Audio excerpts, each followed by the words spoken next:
सावित्री देवी हाथ में स्वागत की थाली लिए अपनी दोनों बहुओं का स्वागत करती हैं। अब मेरी दोनों बहुओं जल्दी से इस कलश को पैर से गिराकर अंदर आ जाओ। क्या माँ जी, एक कमरे का घर?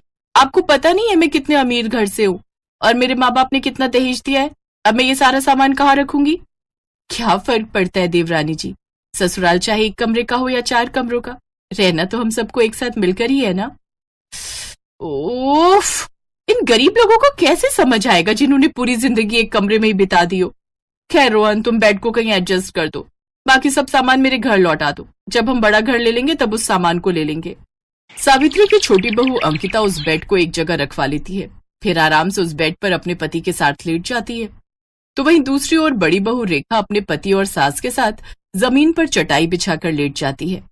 विनोद जी, माफ करना, मेरा परिवार इतना अमीर नहीं था कि कुछ दे पाए।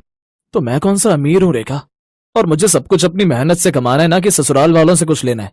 उन दोनों की बात बेड पर सो रहे अंकिता और रोहन सुन लेते हैं। अंकिता मुंह बनाते हुए कहती है, हा आए बड़े हमें सुनाने वाले।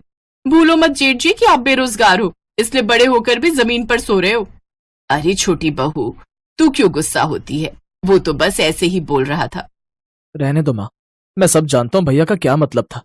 ऐसे ही कुछ दिन बीत जाते हैं। अब जहाँ देवर और देवरानी बिस्तर पर सोते, तो वहीं जेठ और जेठानी नीचे जमीन पर चटाई लगाकर सोते हैं। कुछ दिनों बाद बरसात का मौसम शुरू हो जाता है और उनकी छत टपकना शुरू हो जाती है। उफ, ये सब आखिर क्या है रौनक, तुम्हारे घर की छत टपक रही है। बहू, तुझे बताया था ना मैंने, हमारा घर बहुत पुराना है, इसलिए अक्सर बरसात में ये ऐसे ही टपकती रहती है।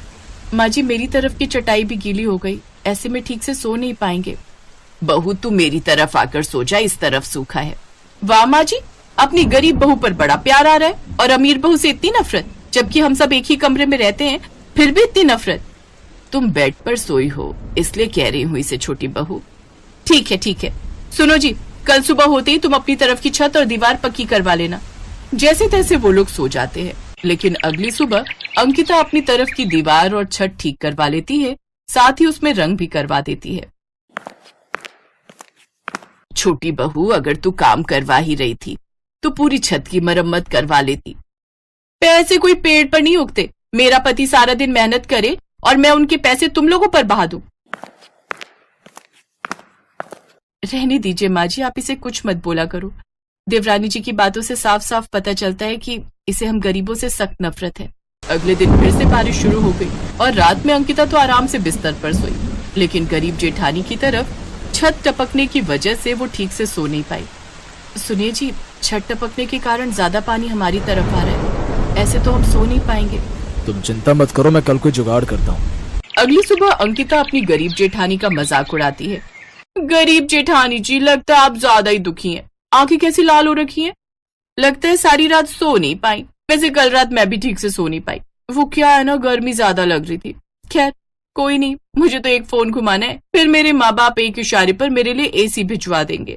अंकिता ऐसा ही करती है, अपनी माँ से फोन करके वो अपने घर पर एसी लगवा लेती है, लेकिन एक ही कमरे में एसी लगने की वजह से उसकी हवा सभी को मिल रही थी, यहाँ तक कि उस गरीब जेठानी को भी, और ये बात अंकिता को हजम नहीं होती। एसी मैंने अपने लिए लगवाया रौनक, ना कि उस गरीब जेठानी के लिए, वो मुफ्त में ही हवा खा रही है। तो तुम बताओ डार्लिंग, तुम क्या चाहती हो?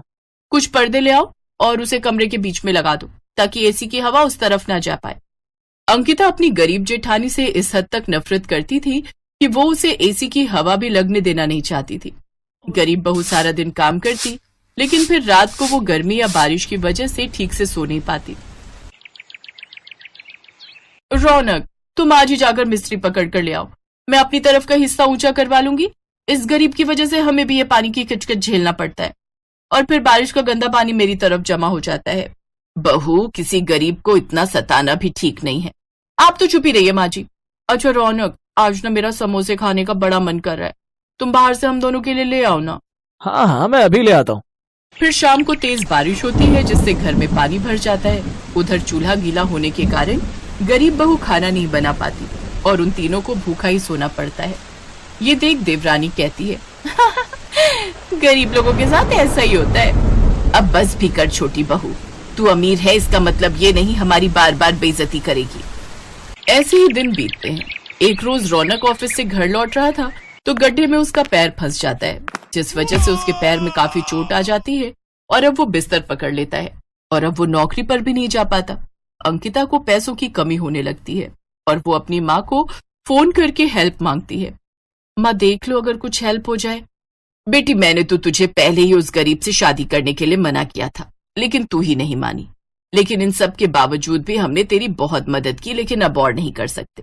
तेरे पापा को काम में बहुत बड़ा नुकसान हुआ है, जिस वजह से अब कंपनी बंद होने की कगार पर है। लेकिन माँ, इस वक्त मुझे आपकी जरूरत है, इनकी नौकरी चली गई है। माफ करना बेटी, लेकिन मैं तुम्हारी अब और हेल्प नहीं कर सकती। इतना कहकर अंकिता की माँ फोन रख देती है। तभी अंकिता का जेठ अशोक खुशी खुशी घर आता है। रेखा, माँ, बहुत बड़ी खुशखबरी है। मुझे एक अच्छी जगह नौकरी मिल गई है और तनख्वाह भी डबल है। अरे वाह, ये तो बहुत ही अच्छी बात है। जीते रहो बेटा, अब हमें किसी के आगे नहीं झुकना पड़ेगा और ना किसी की बातें सुननी पड़ेंगी। ये सुनकर अंकिता को अपनी गलती का एहसास होता है और वो उन सब से माफी मांगती है। मुझे माफ कर दीजिए, मैंने अपनी अमीरी के घमंड में आकर ना जाने आप लोगों को क्या क्या कहा, लेकिन अब मुझे मेरी गलती का एहसास हो गया है। कोई बात नहीं देवरानी जी, एक घर में 4 बर्तन रहेंगे तो खटकेंगे ही। तुम्हें अपनी गलती का एहसास हो गया, यही काफी है। और वैसे भी हम सब एक घर एक कमरे में रहते हैं, तो हमारे बीच कितनी भी दूरियां आए, लेकिन मुसीबत की घड़ी में हमारा सब परिवार एक ही है। और अपने काम नहीं आएंगे तो कौन आएगा। इस तरह पूरा परिवार एक हो जाता है और सारी मुसीबतों का सामना एक साथ करते हैं।